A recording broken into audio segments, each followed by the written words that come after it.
আপনার life partner কে? আপনার spouse, আপনার ছেলে, আপনার মেয়ে, আপনার মা, আপনার বাবা? একটু ভেবে বলুন তো। আমি বলছি, সব থেকে কাছের যে লাইফের পার্টনার, সেটা হলো আপনার শরীর।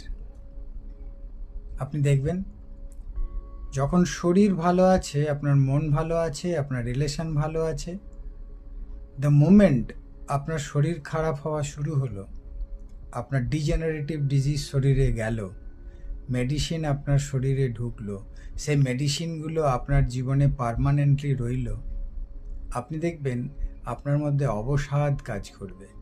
তখন কিচ্ছুই ভালো লাগবে না। ফলে শরীর ভালো রাখার জন্যে আমি এবং অঞ্জনা যে টিপসগুলো দিচ্ছি সেগুলোকে মানুন, ফলো করুন, ভালো থাকবেন। আমি সুব্রত, আপনাদের সঙ্গে সব সময়।